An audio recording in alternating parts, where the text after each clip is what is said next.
자, 국내 증시의 흐름에 대해서 말도 무지하게 많은데 제가 간단하게 정리를 해드릴게요.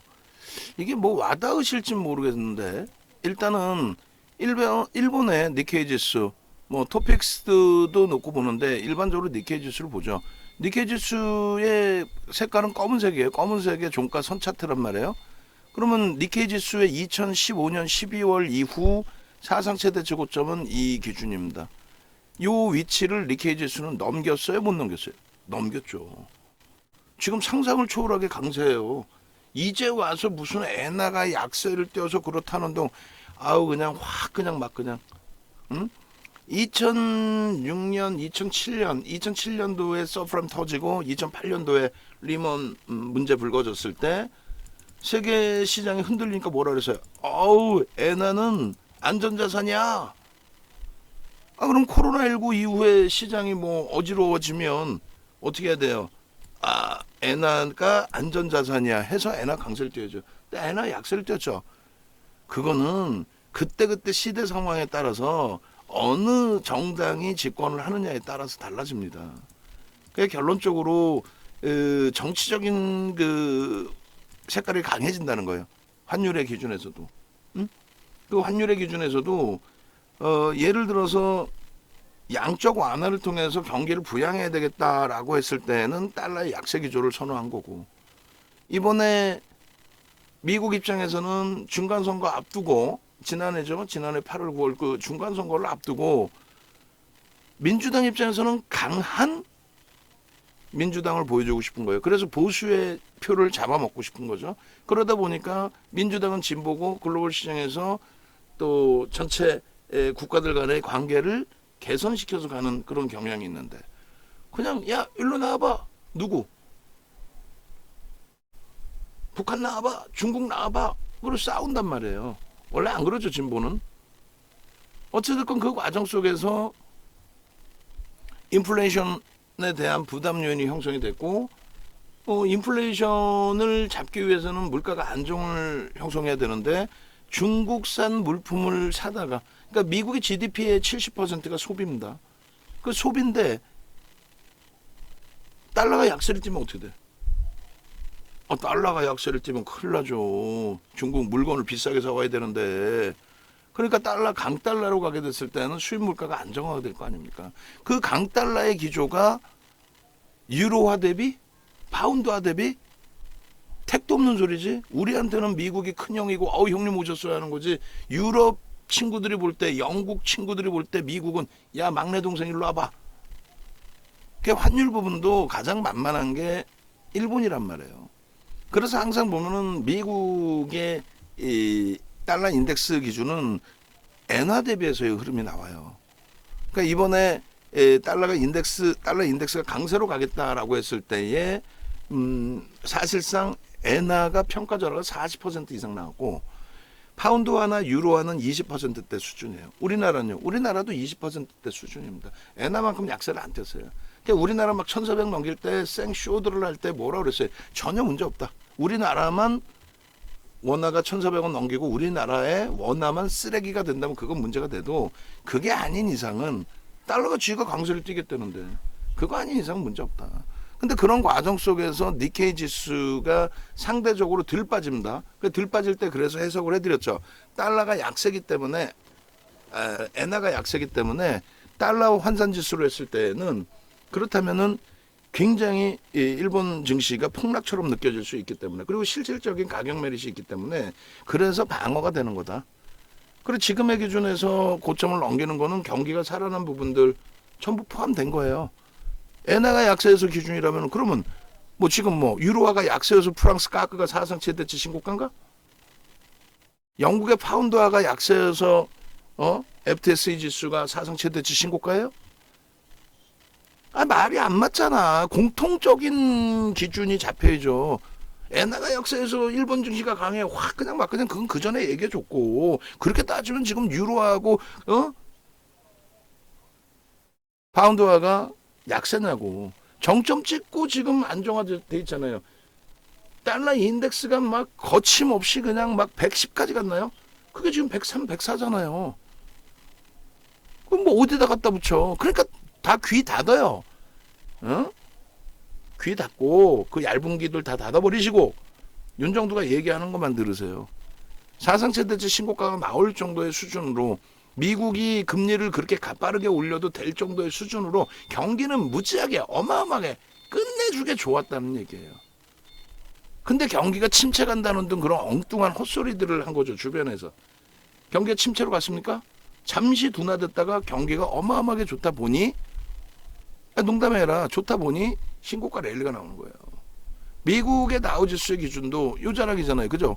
여기는 얼마예요? 여기가 우리나라 지수 환산 기준으로 3,000포인트 수준. 지금 미국의 선물이 기술주가 1.5% 폭등. 그리고요. S&P 500 지수가 0.5% 폭등. 니케이는요. 0.39%의 폭등. 마감. 아니 개뿔 우리나라만 뭔데 마이너스야. 난 이해를 못하겠네. 그럼 그거에 대해서 뭐라고 해석해요? 정정불안입니다라고 해석을 하는 거죠. 정치적인 정책적인 불확실성이 여전히 산재돼 있다. 그 부분은 우리나라 자체 내부에서의 기준도 있겠지만은 우리나라의 보수와 미국의 진보가 만남으로써 이게 엇박자가 조금씩 난단 말이에요. 미국하고 관계 개선을 보수 쪽에서는 항상 진행을 해왔었는데 그렇게 되면 미국 쪽에도 통 넓게 받아줘야 되는데 이게 참 머리 아픈 상황이 돼 있단 말이에요. 중국과 또 러시아와 자꾸 껄끄러운 상황이 나오고 뭐 그래서인 것인지 우리나라 지수가 정확히 디커플링 빠진 건 언제예요? 정확히 똑같이 2022년 9월 말 10월에 저점을 찍고 똑같이 저점이 조금씩 다 낮아졌잖아요. 이때 똑같이 저점을 찍고 돌릴 때 우리나라만 못 돌렸어. 근데 초기에 11월 12월 돌릴 때는 잘 따라 돌렸단 말이에요. 여기까지는. 그죠? 그 이후의 흐름에서 못 움직였단 말이에요. 그 이후의 흐름에서. 다운은 뭐 가파르게 올라왔던 거고 그 이후에 그러면서 여기들이 빰빰빰빰빰빰 하고 앞부분 5점 따다닥 넘기는데 얘는 못 가잖아. 그러면 결론은 뭘 생각해야 돼요? 우리나라가 주축입니까? 우리나라 고점이 여기였는데 우리나라가 주축이에요? 그 우리나라 주축이어서 얘네들이 때려 내려와야 돼? 아니라는 거지. 우리나라가 주축이야? 9월달 저점, 10월 저점 여기까지 다시 미국이 빠져야 되고 유럽이 여기까지 빠져야 되고 일본이 여기까지 빠져야 돼요? 아니지. 우리나라만 따라 올라가면 디커플링이라는 얘기 자체가 안 나와요. 세계 경기는 동반적으로 흘러갑니다. 여러분들이 체감 온도가 아무리 나쁘더라도 지수는 어찌됐건 인플레이션 효과 부분 때문에 이때 코로나19 때문에 미친 듯이 유동성 뿌려댔겼잖아요. 미친 듯이 돈 뿌렸잖아요. 미국에서 대선 끝나고 나서 경기 부양책으로 2조 달러 뿌려댔잖아요. 그러니까 금리 인상 시기에 금리 인상 못하고 돈 뿌리고 인플레이션이 나왔고 인플레이션 나올 때 뭐 문제 있었어요?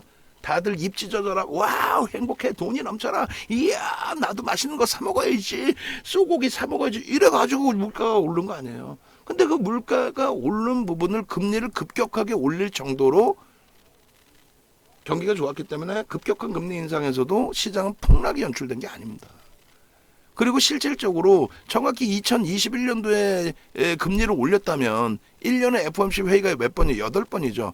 그럼 22년까지 올렸다면 몇 번이에요? 16번입니다. 그게 2004년 6월부터 2006년 6월까지 17번 올릴 때랑 똑같은 기준이 돼요.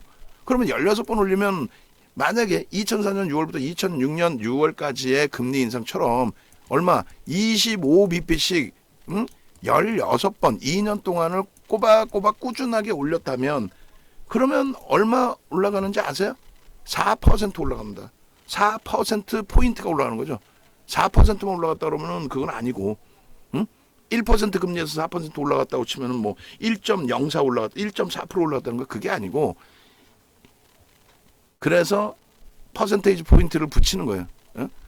25bp 곱하기 16번 2년 내내 올렸으면은 그러면 400bp 올라갔다. 그러니까 4%포인트가 올라갔다는 거예요. 4%포인트가 올라갔다는 거예요. 그러면 기존 금리가 제로 금리였으니까 지금의 금리가 4%의 금리로 형성이 된다라는 거죠. 이해되세요? 응?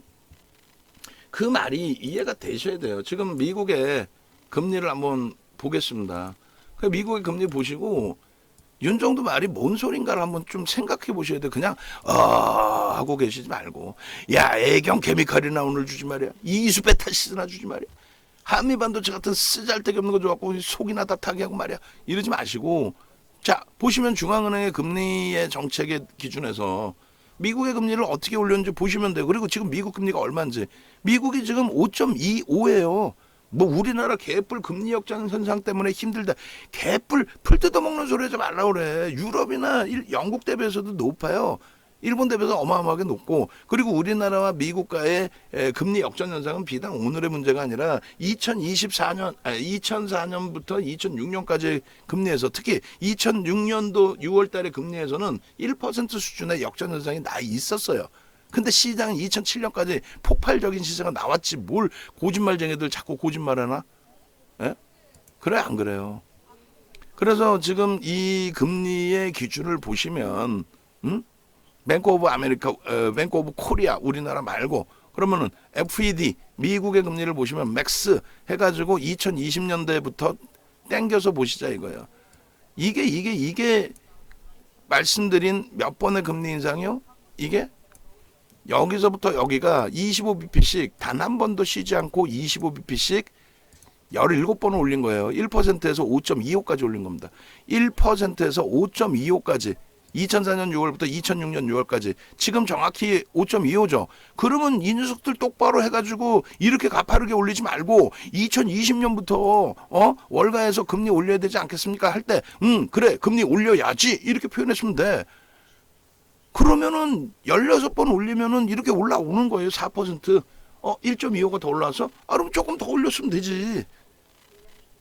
무슨 얘기냐면은 이 자락에서 대통령 선거 끝나고 2조 달러 돈 뿌린다는데, 그때까지만 해도 지금처럼 뭐 파월 의장이 매파적인 성향 웃기지 말라 그래. 2020년대 완전한 비둘기.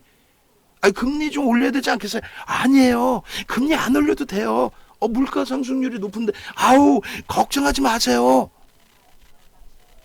응? 금리 여기서 이렇게 올렸으면 되잖아요. 그러면 금리 인상 저 시기에 2004년 6월부터 2006년 6월까지 정확히 2004년 6월에 딱 올리는 겁니다. 여기서부터 금리를 올리기 시작했는데, 그럼 그 시점에 글로벌 시장의 지수가 어떻게 됐냐 이거지. 우리나라 지수가 무너졌어요? 폭등 랠리예요. 1% 금리에서 5.25까지 17번을 단 한 번도 안 쉬고, 그때 맨날 뭐라 그러는지 알아요? 눈 뜨고 일어나면 금리 인상의 우려감, 금리 인상의 우려감, 금리 인상. 아니 금리를 인상할 만큼 경기가 좋은데 개뿔 무슨 금리 인상에 대한 우려감이라는 표현을 쓰냐고. 방송만 나가면 맨날 지표만 좋게 나오면 금리 인상에 대한 우려감, 금리 인상에 대한 우려감. 아우 진짜 징그러워서 아주. 2004년 6월부터, 그럼 6월이면 여기잖아요. 2004년 6월부터 2006년 6월까지 금리 올리기 처음 그 직전에는 공포감이 앞서죠. 그러고 나서 2006년 6월까지 금리를 올립니다. 어때요?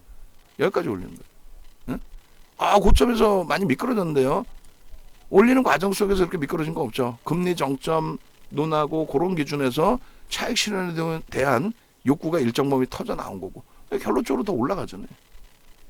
정확히 금리 언제 내려요? 2007년 서브프라임이 불거지고 1사분기에, 그러고 나서 2007년 9월 달에 정확히 금리를 내립니다. 미국에서. 2007년 9월.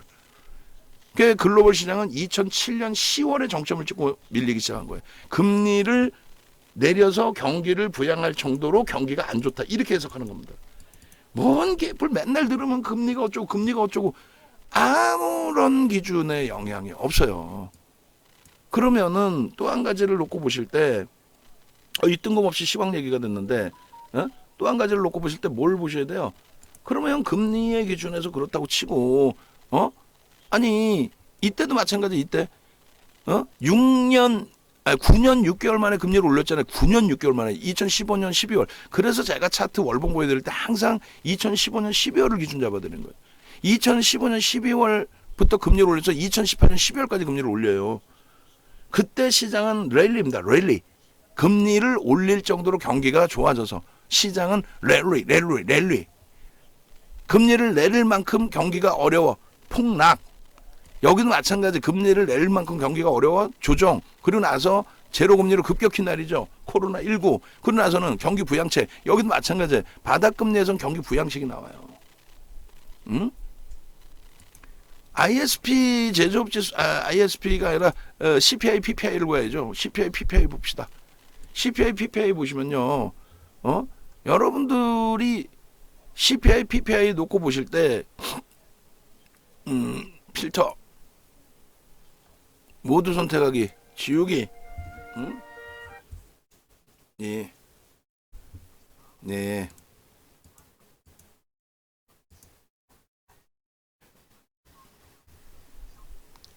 아니 근데 증권사에서 핸드폰으로 전화를 해요? 아 몰라요.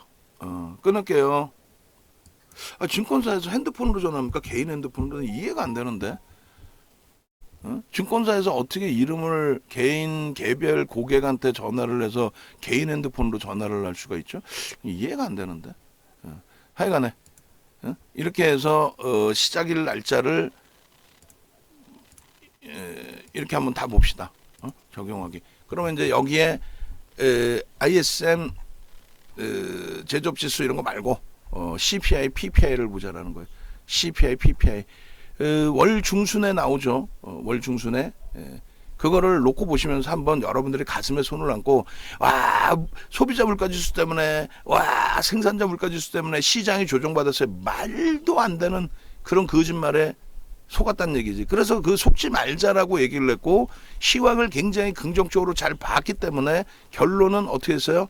윗방향으로 설정을 하고 지수가 밀려 내려왔다 할지라도 2차 전지에서 그 엄청난 수익 범위를 가지고 올 수 있었다. 그 기준인 거예요. 시장의 흐름을 어느 쪽으로 놓고 볼 건가에 대해서 그 시장 흐름 하나를 제대로 보는 것이 그리고 마찬가지예요. 여러분들이 매번 말씀드리지만은 부채 한도 상향하는 부분에 있어서 그거 연례 행사라니까 사실 그 정치 쇼에 서로 여당 야당 부딪혀 가지고 결국은 부담스러운 흐름이 나오게 되면은 여론이 좋아야 안 좋아진다니까. 그러다 보니까 결국은 어떻게 돼? 결국은 야당 쪽에서 보수 쪽 공화당 쪽에서 알았어 라고 찬성을 해준다니까요. 그걸 안 해줬던 게 2010년도에 한번 그렇게 해가지고 무너지고 그리고 나서 60년 만에 신용등급 강등 나오고 그리고 나서 결론은 어떻게 돼요? 결론은 어떻게 돼? 시장 한번 출렁거리고 끝났지. 지금도 마찬가지야. 미국이 뭐 어쩌고 저쩌고 해도 유럽도 멀쩡하고 일본 멀쩡하고 미국은 뭐 안 멀쩡해? 지금 아마 뭐 타결됐나 본데 1.6% 오르는 거 보니까 그 신경 쓸 내용도 아니란 말이에요. 농담이 아니라. 그래서 소비자 물가지수, 생산자 물가지수 그 기준에 이 소비자 물가지수의 근원과 일반이 있단 말이죠. 그죠? 근원과 일반. 그럼 근원이라는 거는 뭐예요? 원래는 근원을 놓고 본단 말이에요. 왜 근원을 놓고 봐요? 근원 소비자 물가지수라는 거는 근원 소비자 물가지수라는 거는 식료품과 원유를 제외한 에너지를 제외한 왜 에너지와 식료품을 제외하냐면 걔들은 공급자에 의해서 가격이 심하게 변화가 나올 수 있어요. 1차 오일 쇼크, 2차 오일 쇼크. 그때는 지금처럼 인플레이션이 와 소비자 물가지수가 6% 이게 아니야. 20% 30% 올라가 버려요. 왜? 유가를 중동 애들이 야 니들 한번 죽어봐. 뜬금없이 그냥 유가를 확 올려버린 거야. 밑도 끝도 없이. 어떻게 되겠냐고. 미치는 거지. 그게 대공황 사태까지 치닫는단 말이에요. 근데 지금은 에너지 의존도 중에서 원유의 의존도가 굉장히 낮아졌고 오펙의 의존도가 낮아졌어요. 그잖아요. 러시아도 개발하고 어찌됐건 남미 쪽에서도 개발하고 하여간에 어쨌든 간에 정확히 보세요. 정확히 2020년도 22년도의 기준이에요. 22년도 1월 달에 금리를 올리죠. 22년도 1월이 여기입니다. 여기. 20년도 1월이. 5.5. 그죠? 5.5. 뭔 소리냐면은 22년도 1월 달에 5.5일 때 요 자락이에요. 요 줄입니다. 요 줄. 개뿔이나 여기까지 해서 정확히 보세요. 22년 1월입니다. 벌써 이미 모든 게 다 그래요. 근원 소비자 물가지수든 근원 소비자 생산자 물가지수든 또 소비자 물가지수든 그냥 생산자 물가지수는 벌써 1월 달까지 이미 이렇게까지 올라와 있어요. 여기서부터 조금 더 올라간 건 요것뿐이 안 돼요. 이때가 금리를 인상하는 시기고 금리를 인상을 안 하다 보니까 유동성을 축소시켜야 되는데 경기는 좋아졌는데 유동성을 줄이질 않다 보니까 소비가 급격히 늘어난 거죠. 야, 나도 돈 벌었는데 나는 쑥고기 못 먹을까? 이렇게 된 거예요. 그러면 22년도 1월 달에 5.5까지 올라갔을 때 이때 무너져 내려야 되는 거 아니야? 시장은 폭락이 연출이 돼야죠. 이렇게 올라오는데. 그죠? 기껏 해봐 이 코딱지만큼 올라가는데 여기에 대해서 왜 얘기를 하냐고. 그리고 금리를 올렸는데 왜 이렇게 올라가냐고. 그게 문제된 거예요. 야, 금리를 올렸는데 얘가 왜 올라가? 문제 있는 거 아니야? 그래서 조정이 좀 일부 있었던 거죠. 실질적으로 지수 봐볼까요? 자, 미국의 다우지수, S&P 500 지수, 나스닥 지수의 정점은요. 이렇게 돼 있어요. 21년도, 22년도 1월. 다우지수 22년도 1월. S&P 500 지수. 저 왜 그래요? 돈이 그냥 넘쳐나니까 저렇게 랠리가 나온 거야. 나스닥은요. 마찬가지예요. 11월이 고점이고 12월 1월 달까지 멀쩡했죠. 아니 여기서 속된 표현으로 미친 듯이 물가가 올라갔잖아요. 왜? 정신 나간 것들이지. 왜? 대선 끝났으니까 돈 뿌려야 된다고 약속했으니까 2조 달러를 뿌려 제껴버려. 야당 공화당은요. 쥐들도 똑같은 공약했는데 쥐들만 돈 안 뿌린다고 그러면 돼? 그래 돈 뿌리니까 미친 듯이 랠리가 나왔지. 아니, 농담하는 게 아니라 다시 보실래요? 아니 뭘 눈에 보이는 거를 보고 뭘 대처를 해야지. 눈에 보이는 거 하나도 안 보여주고 그냥 지금 미국의 부채 한도 상향하면 큰일 나고 지금 우리나라 왜 빠졌어? 우리나라 뭐 미국의 부채 한도 우크라이나는 언제 끝나? 글로벌 시장 폭등 랠리라고요. 2022년 1월이 어디라고요? 여기라니까 여기. 응? 이렇게 인플레이션이 가파르게 올라오는데도 폭등 랠리가 나왔다고. 근데 무슨 작년 기준에 뭐 인플레이션 때문에 시장 폭락 나왔고요. 시장이 어려울 거고요. 아우 뻥쟁이들 진짜 아주. 응? 저게 근원이에요. 그리고 일반은요. 일반 소비자 물가지수는 여기 있잖아요. 똑같아요. 22년 1월 달까지 해서 폭등 랠리가 나왔지. 폭등 랠리가. 얘는 에너지를 포함시킨 거예요. 식료품하고. 근데 원래 빼야 되는 게 맞아요. 소비자 물가지수 볼 때는. 아니 왜 금리를 급격히 올렸는데 이렇게 2022년 7월 달까지 올라가지? 말도 안 되는 소리 가지고 조정이 나오니까 이걸 갖다 붙인 건데 실질적인 문제는 여기서 조정이 나왔어야죠. 시장 조정이. 그러니까 이것 때문이 아니다. 가야 될 그러니까 조정받아야 될 자리에서 조정의 명분이 소비자 물가지수, 생산자 물가지수. 생산자 물가지수는 단 한 번도 금리 인상의 이야기가 나오고 나서 단 한 번도 생산자 물가지수는 추가적으로 강세를 띈 적이 없습니다. 예? 그렇게 되면서 생산자 물가지수가 먼저 잡혔기 때문에 당연히 소비자 물가지수가 잡히죠. 생산자들의 공산품의 가격이 낮아지는데 22년이 언제? 여기입니다. 요 자락. 요거. 여기가 22년 1월에 요게. 보이세요? 금리 올린다는 내용 나오자마자 근원에서는 다 빠져나간 거예요. 정점 찍고 끝. 그러니까 윤정두가 말씀드린 것처럼 조금 시장이 흔들릴 수 있어도 전혀 문제될 거 없습니다. 경기는 허벌나게 좋습니다.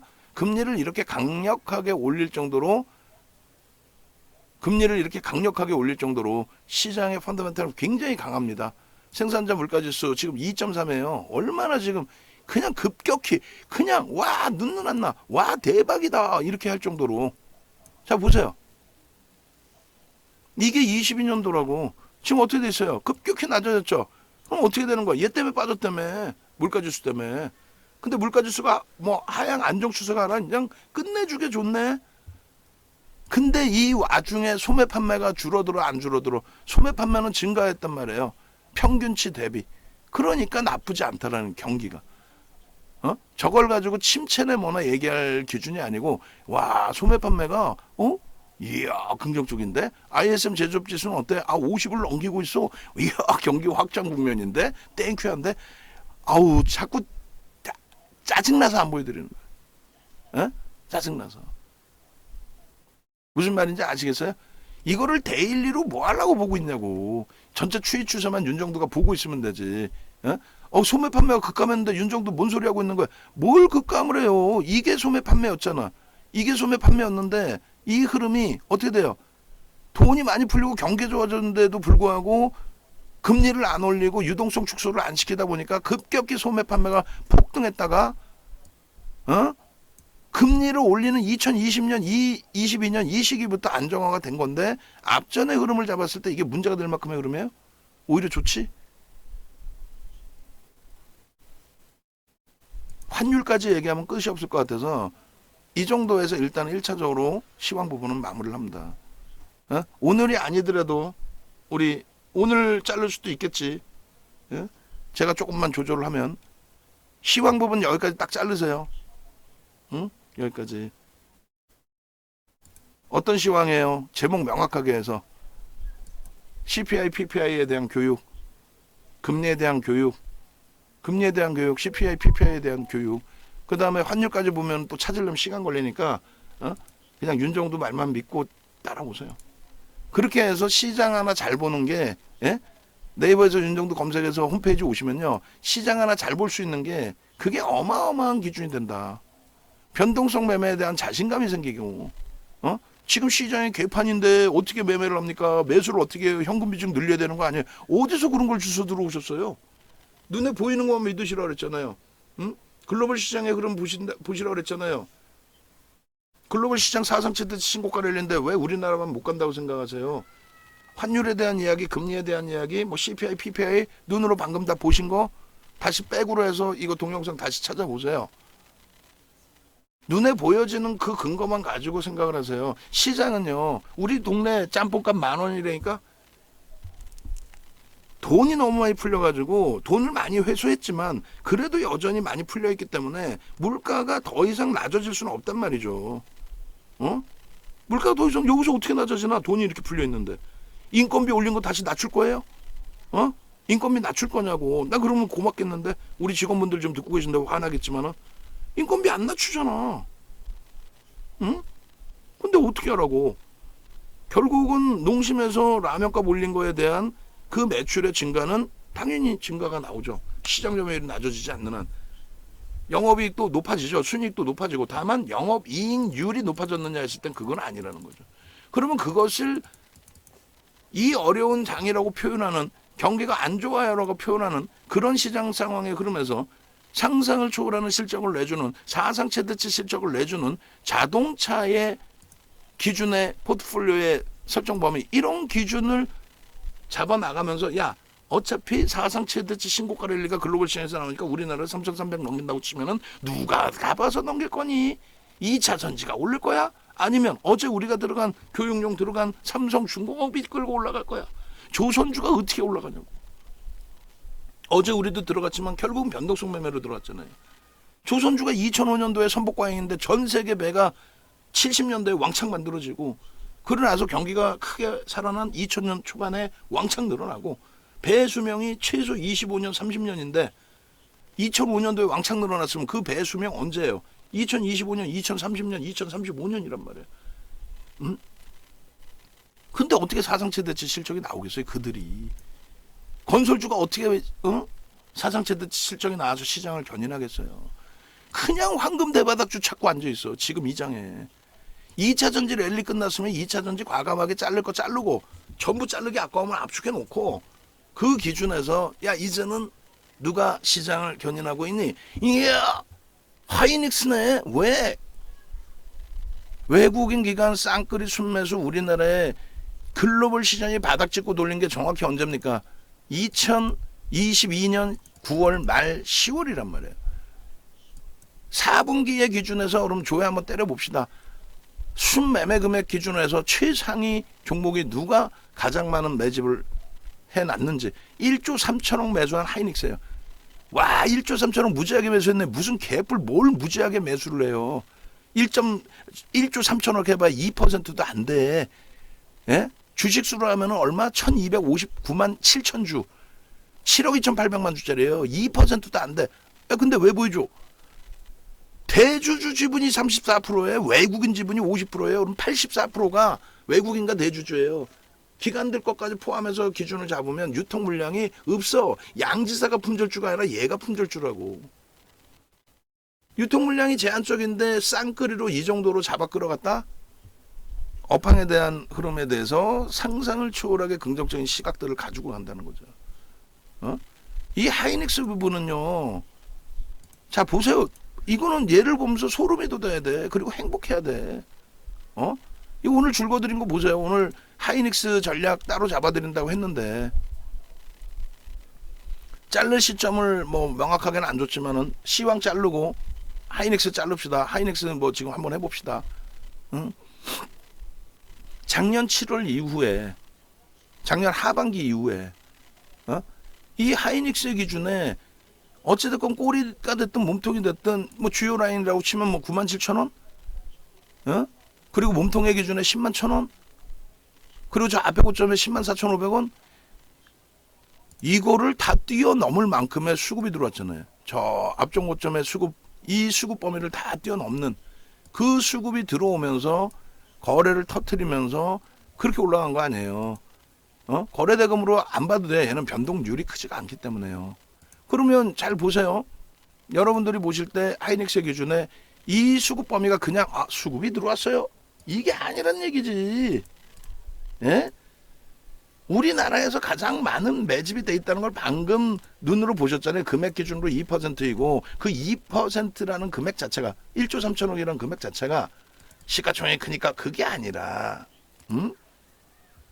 유통 물량이 제한적인 종목에서 어마어마한 매집이다. 이거를 말씀을 드린다. 그 말씀을 드리는 거예요.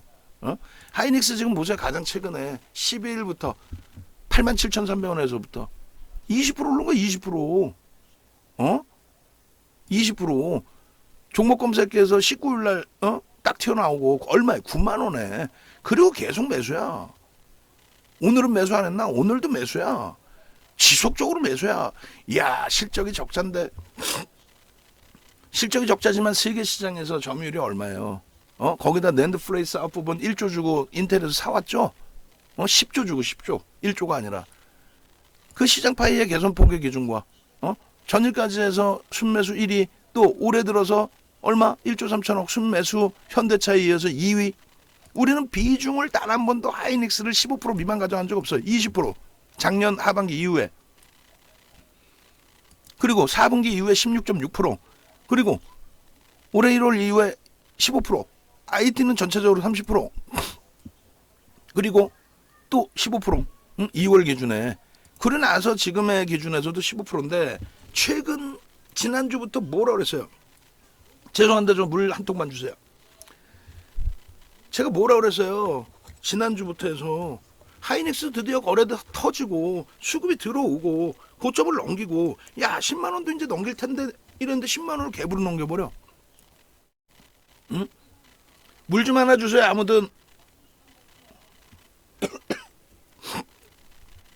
결론적으로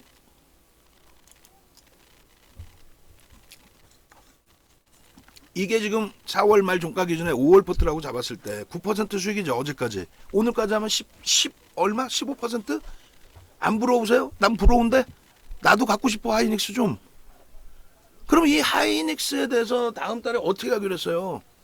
하이닉스 한 종목만 이 포트폴리오 내에서 하이닉스 한 종목 한 30% 때려 산다고 그랬잖아요. 현대차 최소 20%, 하이닉스 최소 20%.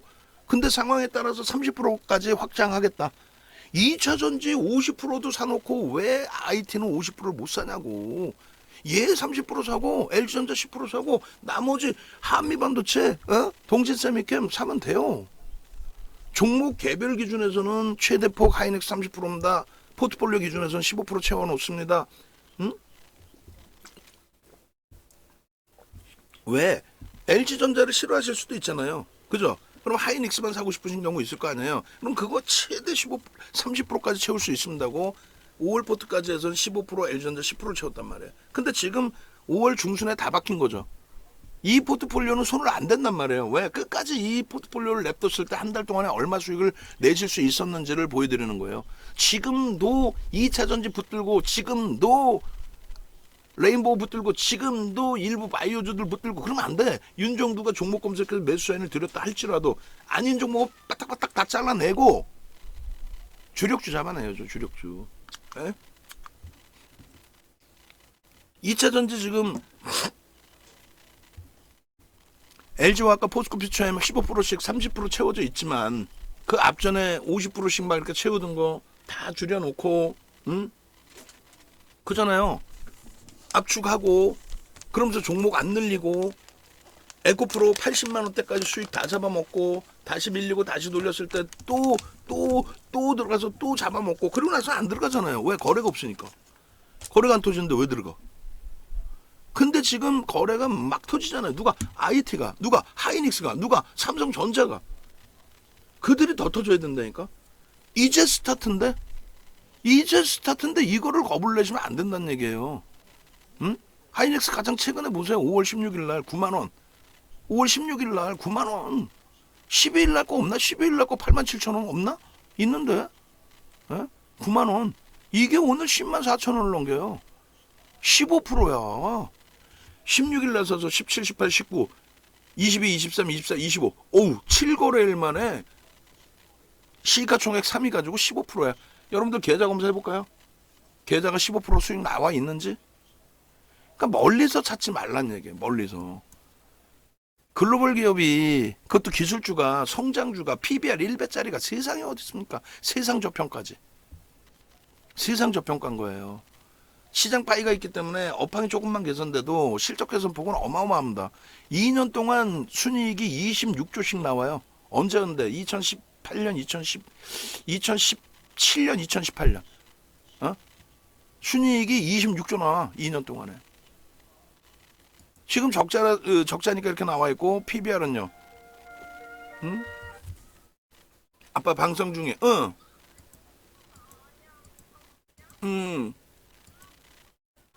30분? 바로 전화할게요. 아들 전화는 안 받아도 되는데 중학교 다니는 딸내미 전화 안 받아도 큰일 날 수 있어요. 그건 조금만 이해해 주시고. 그렇게 해서 이 종목은 기본적인 분석과 기술적인 분석을 다 하는 거예요. 기본적인 분석. 농담이 아니라 글로벌 시장에서 최저평가 상태에 놓여져 있어요. 왜? 지정학적 리스크 때문에. 속된 표현으로 북한이 먼지거리 한 번만 해버리면은 금융시장이 마비예요. 9.11 테러 때 미국만 어떻게 했어요? 금융시장 전부 마비죠. 개장 안 해요. 북한이 뭐 이상한 짓거리 한번 해버리면은 우리나라에 투자되어 있는 모든 외국계 자산 빼나갈 수가 없어요. 다 동결이에요, 동결. 그렇기 때문에 그 할인 요인이 있다라는 거예요. 어찌됐든 기술적으로도 놓고 봐야 되는데 기술적으로 아주 단순해요. 주봉입니다. 이게 17일이에요. 수급 보세요. 이 고점을 넘길 수 있는 수급 다 들어와 있습니다. 뛰어넘을 겁니다. 근데 수급이 속된 편은 미친 듯이 들어와. 그러면서 앞전 고점을 넘겨야 되는데 아직도 못 넘겼어. 이게 19일입니다. 아까 9만 원에 포착됐을 때. 그러고 나서는요. 오후장에 더 터져. 그리고 나서는요. 이게 이번 주의 기준입니다. 언제? 22일 월요일입니다. 그리고 나서는요. 미친 듯이 올라가 있죠 지금. 이게 우습습니까? 하이닉스의 이 흐름이 저 고점 10만 4,500원을 못 들어가지고 17일 날 보여드린 위치가 이 자락이고 19일 날이 이 자락 아니야. 그리고 22일 날이 어디 이 자락? 아이고. 결론은요. 수급은요. 상상을 초월하게 들어와 있죠. 이 가운데서 이 고점을 넘길 수 있는 이 수급 범위들이 지금은 아주 뭐 귀엽게 요 정도로 설정을 하고 엄마 목표 주가 이랬잖아요. 왜? 지난주 16일 19일이 9만 원이요. 19일이 9만 원. 여기 9만 원이면 여기. 예? 이해되세요? 9만 원이었다고 9만 원. 그리고 이게 9만 7천 원. 9만 7천 원인데 이 갭을 좀 봅시다. 이렇게 갭에 대한 목표 주가 설정해야 되니까. 여기가 얼마? 10만 1,000원. 여기가 얼마? 10만 4,500원. 무슨 의미라도 있어요? 의미도 없어. 7월 이후에 하반기 이후의 기준인 거고 여기서 좀 복잡하게 보려면 지수 이렇게. 시장 대비 어때? 월등히 강하지. 시장이 40% 올라왔어요. 저점 대비? 올해 1월 저점 대비 1월 3일 저점 대비입니다. 정확히. 1월 3일 저점 대비 어떻게 했어요? 41% 올랐습니다. 무엇을 바탕으로? 수급을 바탕으로. 불과 이날, 불과 이때, 불과 어제 악을 쓰고 말씀을 드려도 여러분들이 그러한 부분들에 대해서 자꾸 애경 케미칼 같은 종목 주세요. 응? 이수 베타시스 같은 종목 주세요. 어제 기준에 포스코 엠텍 주세요. 어제도 포스코 엠텍 문자 사인 안 나왔잖아요. 그죠? 응? 그잖아요. 결론적으로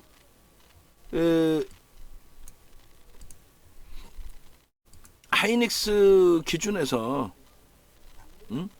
하이닉스 기준에서 이게 스타트냐 아니면 이게 끝자락이냐 이 부분이 굉장히 중요하겠죠.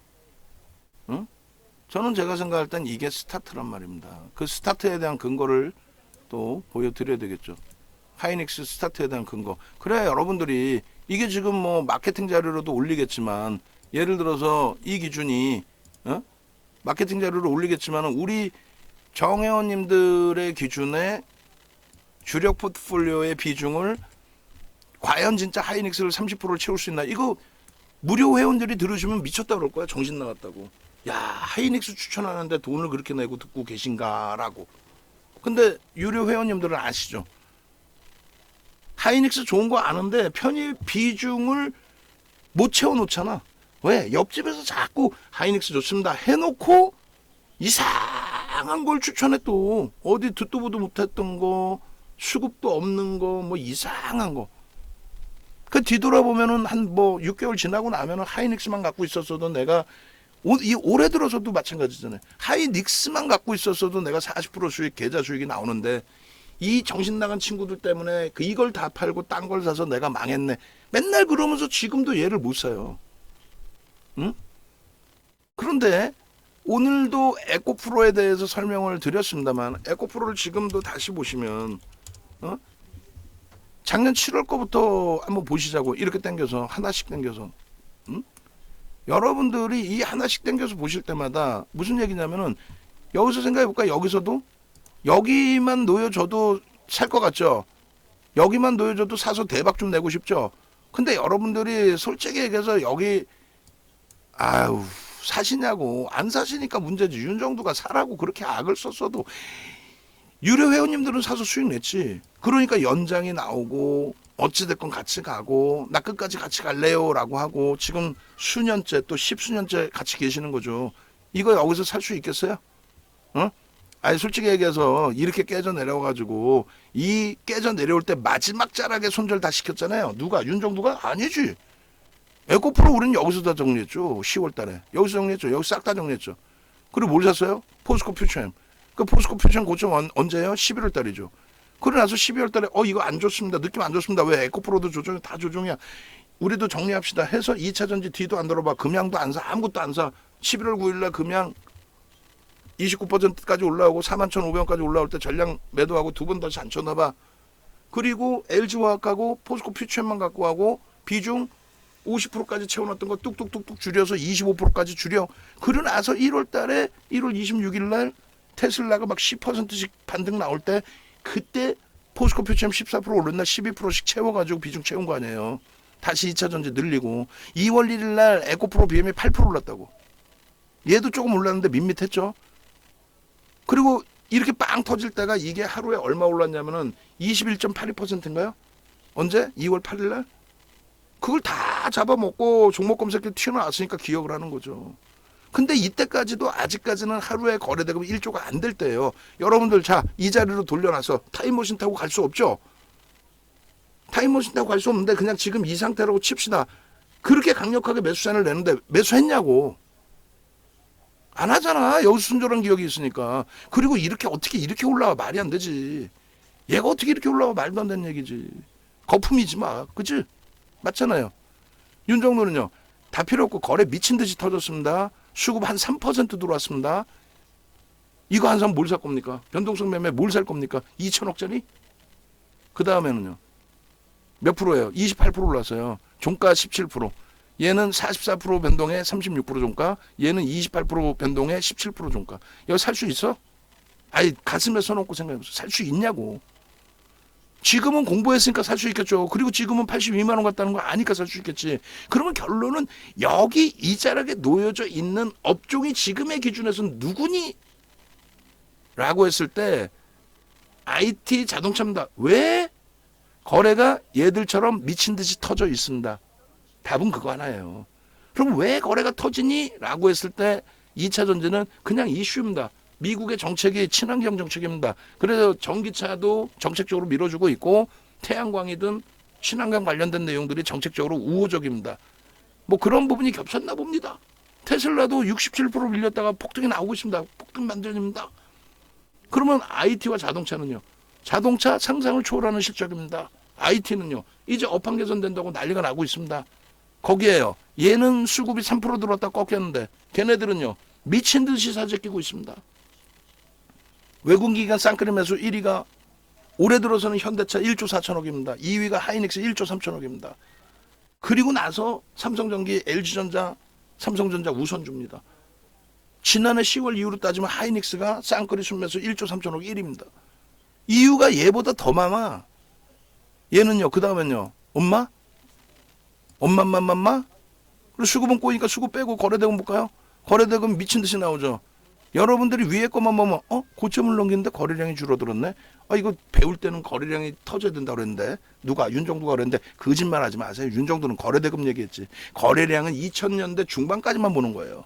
그 이후에는 MTS, HTS 발달로 인해서 이렇게 폭발적으로 거래대금이 터지는데 이거 정점이야. 뭘 정점이야. 거래대금 터지고 양봉으로 갔다가 꼬리 달린 건데 저 변동이면 얼마나 됐다고. 만약에 저게 정점이라면 그 다음부터는 거래가 급격히 둔화됩니다. 그럴 때 안 보는 거야.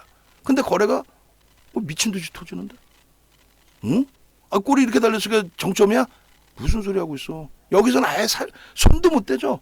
방송에 딱 두 가지야. 완전히 정신 나간 애들, 그 배터리 아저씨, 그 정신 나간 애들 나와가지고 무조건 사자 대박입니다. 여기서나 얘기를 하지. 70만 원, 80만 원 가는데 거기다 대고도 저평가라고. 왜 그게 저평가야? 프리미엄이 상상을 초월하지. 그러면 이 기준에서도 가격 보세요. 그냥 82만 원 찍은 거 아시잖아요. 종가가 39만 9,500원이야. 저 때 무슨 일이 있었는데 3월 23일 날 9% 올라오다가 고빈도 거래에서 삑 하고 깨지면서 순식간에 5분도 안 되는 1, 2분, 2, 3분 시간 만에 9% 상승해서 10% 마이너스. 그리고 종가는 보합으로 끝났죠. 그 기준이 얘만 그런 게 아니라 에코프로비엠부터 다 깨졌단 말이에요. 그날. 수식이 깨지면서 나온 흐름이에요. 1년에 한번 나올까 말까. 어찌됐건 다들 손가락질하고 정점이다. 꼬리 달린 거 봐라. 다 죽었다. 빨리 파세요. 그렇게 말 같지도 않은 기술적 분석에 기자도 모르는 애들이 있는가 하면 그 배터리 아저씨나 뭐 여기저기 알잖아요. 케이블 방송 가면. 무조건 사세요. 무조건 몰빵하세요 하는 그 정신 나간 애들. 포트폴리오 전체가 다 2차 전자. 얘도 사고 쟤도 사고 얘도 사고 쟤도 사고 쟤도 사고 얘도 사고. 왜 그렇게 사냐고. 하나만 사면 됐지. 혹은 두세 개만 사면 됐지. 결론은요. 더 안 가요. 더 가죠. 거래대금은요. 최소 전거래일 또 최고치 대비 7, 80%가 유지되면서 가죠. 못 사는 거야. 그리고 욕하기 시작해. 저거 미쳤다고 그래. 저거 따라가면 죽을 수 있다고 그래. 안 죽어. 아직도 54만 7천 원뿐이 안 돼. 안 죽는다고. 그리고 나서 82만 원 찍고 꼬리 달리면 차익 실현이지. 여기도 꼬리 달리면 차익 실현. 꼬리 달리면 차익 실현. 그러고 나서 재편입, 추가 편입하는 거예요. 그리고 여기서 뭐라 그랬어요? 역 V자형으로는 안 나온다. 대형주는. 한두 달 동안에 횡보의 기준을 준다. 그러고 나서 더 갈 수도 있다. 시장이 좋으니까. 다만 이 정도의 변동률을 기대하기는 어렵다. 결국은요. 똑같이 말씀드린 것처럼 한두 달 동안에 역 V자형으로는 안 나와. 그러면 다시 역으로 이 자리에 종목 주세요. 12만 원에서부터 24만 원까지 따블이 났어. 지금 보니까 따블로도 안 보이죠. 그냥 우습죠. 이런 종목 주세요. 그런다고. 타임머신 타고 되돌아갈 수 없으니까. 그러면 이런 종목이 이렇게 땡겨보면 이런 종목이 뭐냐고. 어떤 거냐고. 지금의 IT인 거예요. 지금. 거래대금 3월부터 터져 있죠. 와, 그럼 얘도 정점이잖아요. 이런 거 말고요. 대바닥 종목. 진짜 확 그냥 막 그냥. 얘 한 달 변동률이 28%예요. 28%. 지난달에 30%였어. 오늘 꼬리 확 달고 내려왔지만 변동률 주간 단위 13%에 결국 종가 기준에 5%뿐이 안 돼요. 그럼 무조건 100% 간다가 아니라 거래가 수반돼 있잖아요. 근데 얘 모터는 누구냐 이거야. 하이닉스라는 거지. 어? 얘 모터가 지금 하이닉스잖아요. 하이닉스 기준에 수급이 어떻게 돼 있다고 그랬어요? 상승을 초월하죠. 근데 수급이 얘만 그래? 아니지. 삼성전자, 응? 삼성전자, 또 LG전자, 또 삼성전기, IT 전체가 지금 쌩 난리라니까. 이런 업종군이 없어요. IT와 자동차 빼고는 이런 매집이 들어와 있는 업종군 자체가 없고, 간혹 이제 현대로템, 현대 인프라코처럼 실적이 뒷받침돼서 속된 표현으로 미친 듯이 제끼는 종목 이외에는, 하이닉스는 얼마 전까지 좀 제가 여러분들께 좀 재송수리만큼 수급이 좀 제한적이었는데 급격히. 근데 이거를 조금 더 당겨볼까요? 사상 최대치 고점, 글로벌 증시가 지수가 사상 최대치인데 왜 우리나라 지수가 못 간다 생각하세요? 우리나라 지수가 그러면 3,300 가면은 얘 15만 원 저 고점 못 넘길까? 넘기고도 남죠. 얘가 들어 올려서 가는 거예요. 시장이라는 거는 농담하는 게 아니라. 어? 그럼 첫 술에 저기까지 한 방에 가자. 그건 아니잖아. 그러면 시장이 여기서 3,300 가면은 750포인트예요. 정확히 30%입니다. 시장 30% 올라올 때 얘 2배 올라와 못 올라와? 올라온다니까. 최소 2배. 그럼 60%야. 그럼 얼마야? 16만 원이야. 앞전고점 넘기는 거야. 얘가 앞전고점 못 넘기는데 시장에 3,300 간다고 말 같지도 않은 소리 하고 있어. 그럼 하이닉스 에코프로가 지금부터 50% 이상 올라가야 앞전고점 뚫습니다. 그럼 에코프로가 50% 올라갈 확률하고 얘가 50% 올라갈 확률, 얘가 더 많단 말이야. 왜? 펀드멘탈적인 부분, PBR, PER, 실적 개선되니까. 그리고 수급, 모든 것이. 이 당시에 시장이 얼마요? 30% 올라서요. 30% 시장 올라올 때 하이닉스요? 85% 올라온 거죠. 저 당시에 삼성전자 70% 시가총액 1위, 삼성전자 70% 3개월 만에. 현대차 거의 뭐 100% 가까이. 하이닉스 85%, LG화학 70%, 105만 원까지. 그게 주도주예요. 시장 대비 최소 1.5에서 2배 이상, 누적적으로 10배. 하이닉스가 시장 대비 10배 안 올라왔을 것 같아요. 농담이 아니라 10배 올라와 있습니다. 언제 기준으로? 2015년 12월 9년 6개월 만에 금리 올린 저 시점 대비해서 시장 지금 30%못 올라와 있죠. 얘는 300% 올라와 있는 거예요. 그러면서 이들이 2018년도에 삼성전자 하이닉스가, 또 이들이 2020년 1, 2월에 삼성전자 하이닉스가 이 고점을 넘길 때, 요 고점 넘길 때 있잖아요. 이게 삼성전자 하이닉스가 사상 최대치 고점을 끌어올려 준 거고, 시장 박살나 있어도 얘는 멀쩡했죠. 15년 이후에 금리 인상 기간 구간 동안에서의 흐름입니다. 코로나19 이외에 코로나19 같은 뭐 어쩔 수 없는 불가항력적인 그 내용 이외에 파생 상품이 붕괴돼서 경제 시스템을 무너뜨리는 그런 흐름은 2015년 12월 이후에 없었습니다. 그러니까 저는 한 자락으로 보는 거예요. 그 한 자락의 기준에 시장을 견인한 거는 IT, 그리고 이제부터의 기준에서도 추가적으로 자동차. LG가 갖고 하는 이유는 블록들에 대한 기준 요인이 있다라고 말씀드렸어요. 다시 주봉으로 설정을 해서 전체적으로 2022년 1월 기준으로도 해석을 하실 수 있고, 그죠? 그리고 그 부분을 작년 2분기부터로 끌어당겨서 볼 수도 있습니다. 왜냐하면 1월부터 하면 너무 또 머니까. 그럼 작년 2분기부터로 봅시다. 눈에 슬슬 보여야 돼요. 2분기부터가. 어? 뭐가 보여야 되는데, 수급 범위도 보이셔야 되고, 응? 수급 범위도. 요 수급 범위. 그러면 요 수급 범위면 요 위치에 놓여져 있던 주가가 얼마였느냐? 그 기준을 보는 거야, 그 기준을. 응? 이해되세요? 그러면 요 기준의 수급 범위가 얼마였어요? 여기였어. 응? 11만 8천 원? 우리 목표주가 얼마나 해놨어요? 12만 원 잡아놨죠. 응? 이해되세요? 단순해요. 유통 물량도 얼마 없고 메이저의 수급이 뚝뚝뚝뚝뚝 들어온다면 지금 앞으로 남아있는 그 시간 기준 동안에 OMA 20MA 거래되는 거래량 넘겨주고 아니 세상에 에코프로 BM이 2조 6천억씩 터지는데 하이닉스가 시가총액이 걔네들의 몇 배입니까?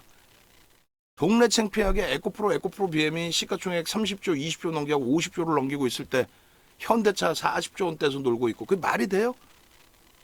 아니 우리가 에코프로를 매매를 했으니까 얘기하는 거예요. 정신 나간 친구들처럼 막 2차 전지 몰빵합시다 이게 아니라 또 기술적 분석 기자도 모르는 애들이 얘기하는 그런 게 아니라 우리가 2차 전지 비중 많이 실을 때는 50%까지도 그리고 주력 기준에서 30% 지금도 줄여놨잖아요. 그럼 결론적으로 에코프로 BM이 최고점을 찍을 때가 50조가 넘어요. 에코프로 그룹주가 60조에 달했어. 동네 창피하게 삼성전자 현대차가 2억 1,300만 주짜리거든요. 20만 원 해야 42조뿐이 안 돼. 사상 최대치 실적에 영업이익 올해 13조를 내는 영업이 개뿔 몇 조 나오지도 않는 애들이.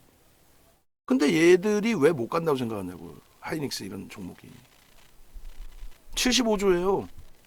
에코프로 BM과 에코프로 형제들 다 합산해 놓으면은 가장 고점일 때 60조를 넘겼어. 60조 수준을 했죠. 50조 훌쩍 넘겼고 비교 자체가 되는 종목이 아니잖아요. 응?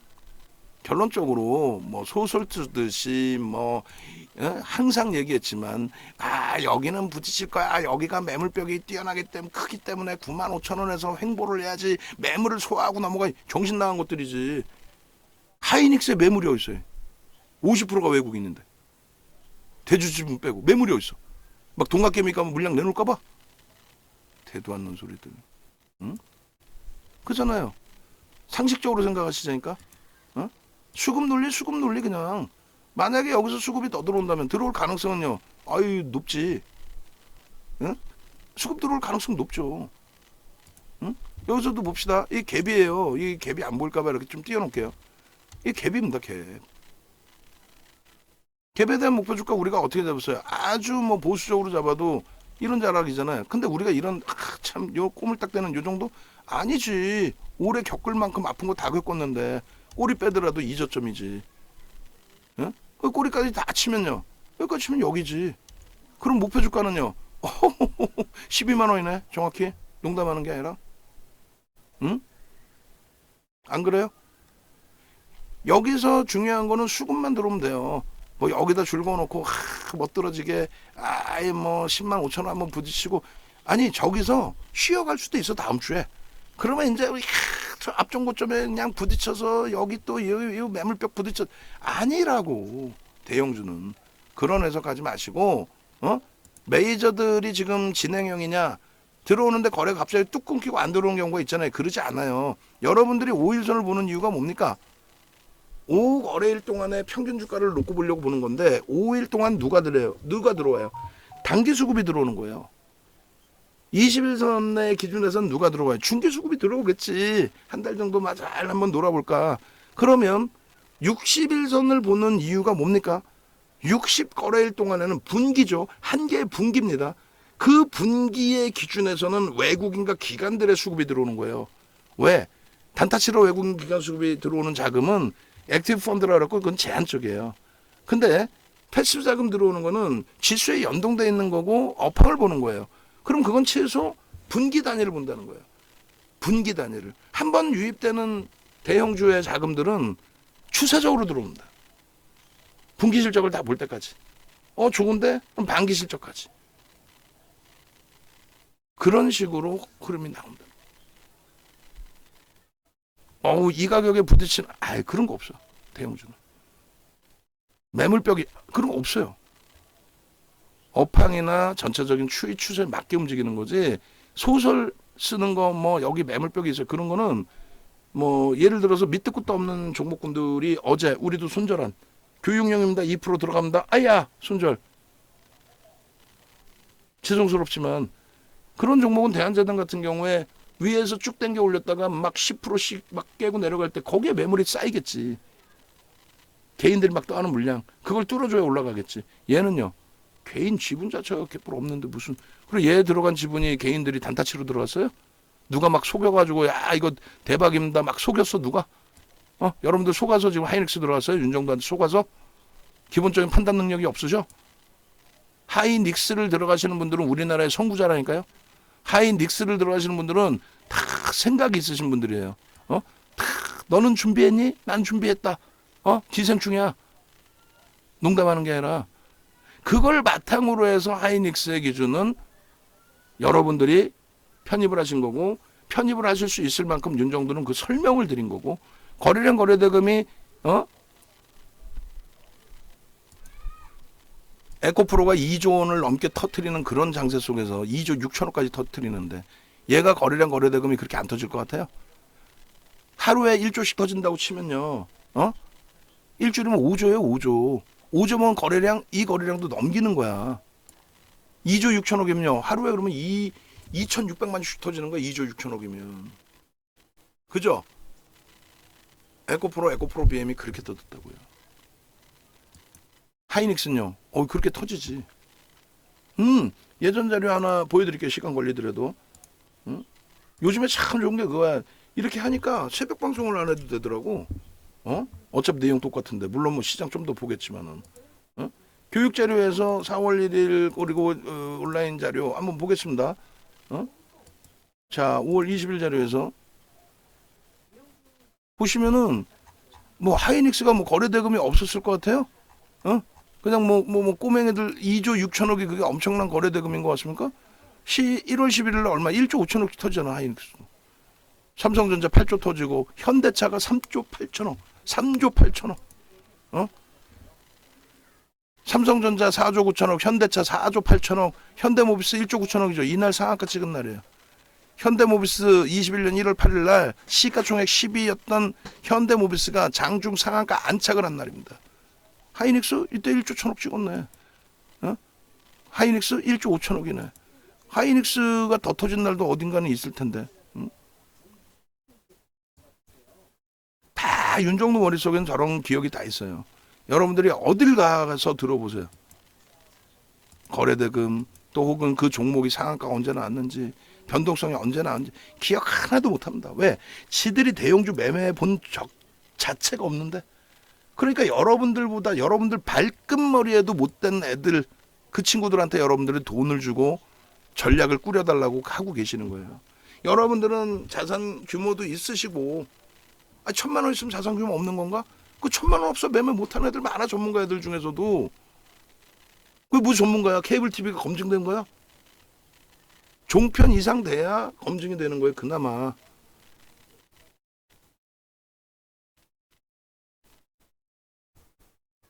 하이닉스를 매수하고 가지고 계실 수 있는 분들하고 그렇지 못한 분들하고는 극명하게 엇갈립니다.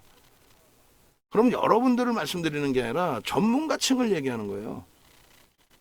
하이닉스 한 종목도 그 히스토리를 모르고 어떠한 역사가 있었는지, 어떤 주가의 흐름이 있었는지, 어떤 거래대금이 있었는지, 어느 정도 편입이 돼야 매집이 된 건지, 하이닉스의 주식수는 몇 주인지 그조차도 모르면서 떠들어대는 친구들하고 여러분들이 같이 머리를 맞대고 나 종목 주세요. 대안재단 같은 거 주세요. 그럼 되겠냐고. 한강에도 돈 뿌리는 거지. 응? 한강에다 돈 뿌리시는 거지 그게. 여러분들이 윤정도 다음으로 2등이라고 생각해서 우리나라에. 농담이 아니라. 그리고 3등은요. 여러분들이 알고 있는 채널 돌리면 나오는 전문가랍시고 나오는 친구들이 여러분들보다 못하다라는 거 꼭 알고 계셔야 돼요. 여러분들보다 못한 친구들한테 뭘 자꾸 의지를 하고 기대고 뭐 해주세요 뭐 해주세요. 안 돼. 여러분들이 가르치셔야 돼요. 야 너 꼬맹이 일로 와봐. 이 녀석이 어디서 야 하이닉스 사야지 현대차 사야지 오직 기잡주 사라 그래. 이 확 그냥 막 그냥 이러셔야 된다고. 욕심 버리시고. 그러면 시장이 지난번의 흐름처럼 작년 하반기 내내 1조 이상짜리 거래대금 2종목뿐이 없었어요. 근데 올해 들어서의 기준이에요. 올해 들어서 2월 28일까지 1조 넘는 종목은 딱 하나뿐이 없었습니다. 올해. 2차 전지가 2월 달에 그렇게 날아갔어도 2월 28일 날 LNF 한 종목이에요. 그러고 나서 3월 달부터 미친 듯이 터진 거예요. 2월 28일 LNF 하나 9,970억. 작년에는요 하반기 두 종목 8월 24일 날 현대로템, 11월 11일 날 카카오. 여러분들도 외우실 수 있잖아. 이제는 윤종도도 외우는데 3월 달에 몇 종목, 삼성전자 빼고 1조 이상 거래대금 터진 게 3월 달에 몇 종목, 15종목. 그중에 대부분이 다 2차전지, 그중에 대부분이 에코프로, 그중에 대부분이 에코프로 BM. 3월 16일, 3월 17일 날 레인보우 로보틱스 1조씩 터져서 지금 거래대금 안 나올 때 레인보우 로보틱스 얼마 터져? 1조 넘기던 애가 400억. 근데 걔를 폭등 나와라 기도한다고 가요? 아, 걔가 AI고 삼성전자 가냐고. 거래대금이 없는데. 4월 달에 거래대금 1조 넘긴 게 몇 종목? 삼성전자 빼고 26종목. 5월 달에 1조 이상 터진 종목이 몇 종목? 5월 2일 날 에코프로 1조 터지고 나서 지금까지 단 한 종목도 없어. 근데 거기서 욕심내고 와 애경케미칼 주세요. 이수페타시스 주세요. 안 된다고. 조금만 참으시고 그 상황에서 뭐 예를 들면 어제처럼 대한제당 2% 들어갔다 손절 그럼 윤정도 혼내시고 그리고 참으시라고. 5월 2일 이후에 없어 1조 이상짜리가. 예? 그러면 나중에 돼서 3월 4월처럼 3월 4월도 엄청난 거래대금이 아니에요. 예? 21년도처럼 그냥 SK바이오사이언스 시가총액 13조짜리가 27조까지 막 올라오는 보름 만에 더블 그런 수익 다 잡아낼 수 있어요.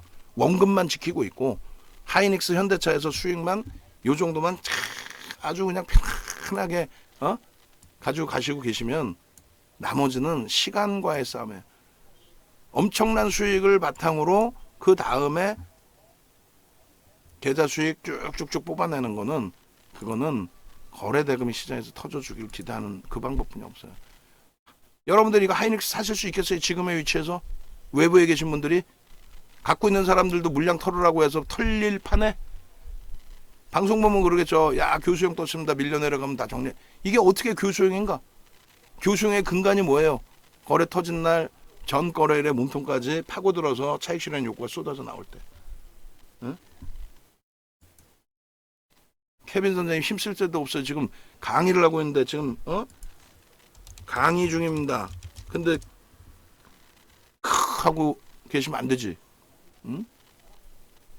이게 스타트 자리 아니에요. 에코프로만큼도 아니야. 월봉에서 이렇게 거래 3거래를 남았는데 거래 수반 시켜주면서 거래대금 수반 시켜주면서 어떻게 하실 거예요? 주력주 편입 비중 쫓아오셔야 되고 종목군들 중간중간에 휘청한다고 해서 눈물 찔끔 흘리시기보다는 포트폴리오 아무것도 아닌 것 같은데 4월 말에 야 이따 거 어떻게 채우나 하셨는데 결국은 보니까 그래도 얘가 1.5% 수익이죠 지금. 그나마도. 그잖아요. 여기에는 뭐 Y젠터의 수익이 포함되어 있어요. 뭐 한미반도체 오늘 맞았지만 한미반도체 뭐 금요일날 수익이 포함되어 있어요. 뭐가 포함되어 있어? 냉정하게 합시다. 아시겠죠? 6월 달에 포트폴리오에 현대차 최소 20-30%, 하이닉스 최소 20-30%, 그리고 자동차냐 IT냐의 기준에서 IT 쪽이 조금 더 유리하죠. 시가총액 규모도 그렇고 그쪽에서 2차 전지의 기준점의 흐름을 추가적으로 잡아낼 가능성이 있다. 2차 전지에 50%까지 확대를 하면서 2차 전지에서 수익을 많게겠던 것처럼 IT 쪽에서 옥석 가리기 잘하고 실적 개선폭 그것에 또 연동되어 있는 수급 특히 거래대금 확인해 가면서 대처해 나갈 것이다. 그리고 내일은 크게 한번 기대해 보자. 미국 장에 어찌됐건 뭐 선물이 폭발적으로 움직임을 주고 있습니다. 아시겠죠? 다시 한번 여러분들이 네이버에서 윤정도 검색하시고 공식 홈페이지 찾아오세요. 찾아오셔서 요 수익 기준 가져가시고 이런 수익이 목적이시라면 포트폴리오를 제대로 구성해야죠. 저런 종목의 수익 에이, 상한가 맨날도 나와요. 맨날도. 일주 이상짜리에서 상한가 나와. 어? 조금 전에 말씀드린 3월, 4월의 기준이라면. 그리고 우리 정회원님들께도 진짜 부탁드리는데 포트폴리오 보내서요. 윤정두가 다 팔라고 해서 그게 걱정돼서 나 포트 못 보내. 그러시면 안 돼. 다 팔라고 해도 다 파시고 주력주로 딱 채워놓으시고 나머지 여유 일부만 가지고 이런 종목군들에서 매매도 한 번씩 해보시고. 삼부토건이 AI 포착 가격이 0이야? 0%야? 이거 밀려있네 이게. 그죠?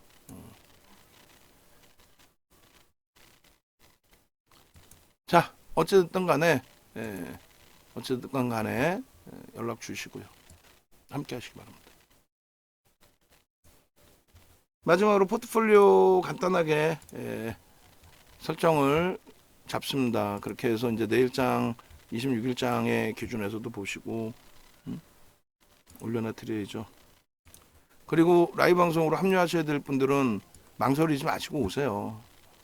혼자서 최종적으로 혼자서 판단하기 힘드신데 녹화되어 있는 내용 언제 다 들으시고 대처를 하시냐고. 여러분들이 접속하실 수 있을 때 접속해서 대처해야죠. 현대차 지난주 이번주 꽉꽉 눌려 있어요. LG화학 너무 눌렸어요. 이번에 고점 찍고 나서. 우리 그 영상 작업하시는 분들 오늘 아니더라도 내일이라도 3개 쪼개야 됩니다. 시황, 하이닉스, 포트폴리오. 그리고 지금은 압축해서 다 그냥 올려드리면 돼요. 현대로템, 그리고 HD, 현대 인프라코. 포트폴리오 이제 6월달에 일부 이제 바꾼다 그랬어요. 일부 비중에 대한 조절. 그리고 Y젠터도 뭐 오늘도 플러스 났다가 눌렸는데 결과적으로는 거래 계속 이렇게 제한적이면 차익 실현할 거다. 그리고 오늘 굉장히 충격이었죠. 자동차주들 전체가 현대차, 기아, 뭐 명신산업까지 정신이 하나도 없을 정도인데 일단은 매매 사인 잡아드리는 대로 기준 잡으세요. 주력주는 매매 사인 드리는 대로만 움직이시고 그 다음에 나는 스윙 종목, 단기 종목은 내가 알아서 할 거야. 그거는 뭐 상관없습니다. 뭐 주력주도 뭐 제가 어떻게 할 수는 없지만 가급적이면 매매 사인 잡아드리는 문자 매매 사인대로 해주시고 검색기에서 막 검색해서 종목 나왔다고 따라서 움직이시기에는 벅차죠. 자, 일단은 삼성중공업 HPSP 2.5%씩 있어요. 이 종목분들은 조금 짧게 대처를 할 거고 Y젠터는 이제 차익 실현 구간을 설정을 할 거고 그 다음에 동진세미캠 한미반도체는 추세적으로 가지고 갈 거고 명신산업이 계속 거래가 없으면 얘도 조절을 할 겁니다. 다음에 이제 자동차 쪽의 기준도 긍정적으로 해석을 한다. 요 기준이에요. 아시겠죠? 마지막으로 이제 하나솔루션 같은 경우도 오늘 뭐 좀 충격적이었는데 일단은 5만 원 넘기는 시점까지는 비중 유지하셔도 상관없습니다. 5만 원 넘길 때는 이제 개별 매매로 돌려드린다 그랬어요.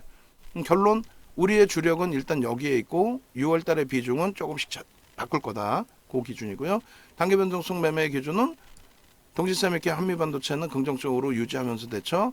얘들도 이제 긍정적인데 변동성 매매로 들어간 쪽은 거래가 제한적이면 차익 실현. 굳이 또 손실 보고 나올 이유 없어요. 삼성전자, 하이닉스, 뭐 LG전자, 삼성전기 전체적으로 뭐 나쁘지는 않습니다. 과도하다, 수급 대비해서 많이 과도하다 뭐 이런 식으로 해석을 하고요. 그리고 명신산업도 뭐 외국인가 기관 선박기모로 놓고 보면 되겠네요, 그죠? 그리고 Y젠터, 동진세미캠, 한미반도체. 오늘 한미반도체의 경우도 프로그램 한 80만 주대 매도에서부터 많이 축소를 시켜놓은 거예요. 누적적으로 나쁘지 않습니다. 속도 조절 부분에서만. 조선주들도 일단은 뭐 삼성중공업 쪽의 기준은 부정적으로 해석하지 않습니다. 자, 이렇게 해서 마무리를 해드릴게요. 자, 그럼 영상은 크게 2개로만 나눠도 될 것 같습니다. 그죠? 그렇게 해서 시황과 하이닉스 그리고 전체 그냥 묶어서 압축해서 올려주시면 되겠어요. 고생들 하셨습니다.